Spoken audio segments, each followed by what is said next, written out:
Аре, продължаваме от един диджей Шамара Кръстев. Поздрав специално за моето семейство. Нека да са живи и здрави. И само напред.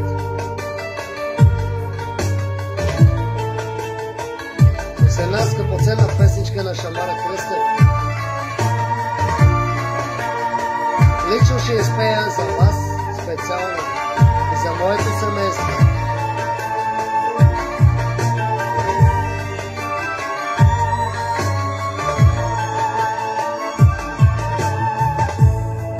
Lebala parnile bukyata mechavete bararava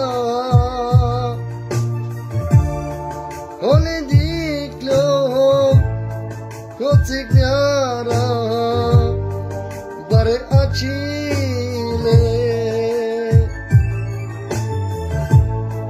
mechavesi Gugyale Pedadiski gugi onile Te aven mage Baktale He buzurale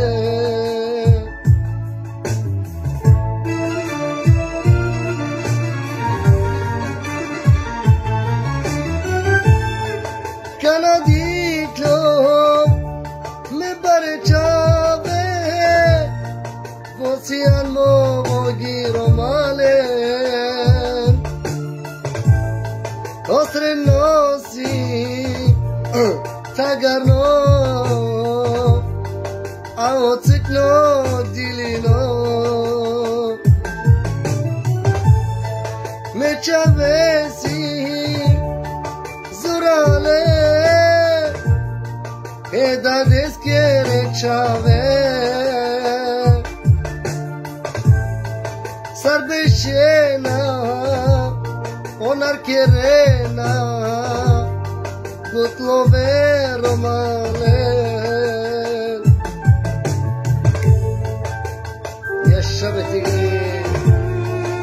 Аре, продължаваме. Поздрав специално само за моите момчета, за моите деца, за моето семейство да са живи и здрави. За Галин, за Марио и за Бетлючо, за моите три момчета да са живи и здрави. Деша и за моята дъщеричка за Ламия.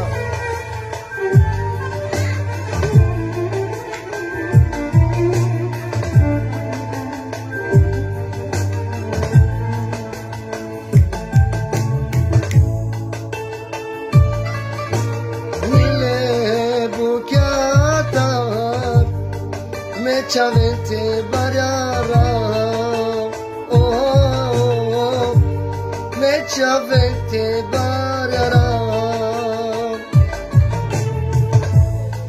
me bala parnile bukata me chavete barara oh Havali Yasha da se mi žive zdravi.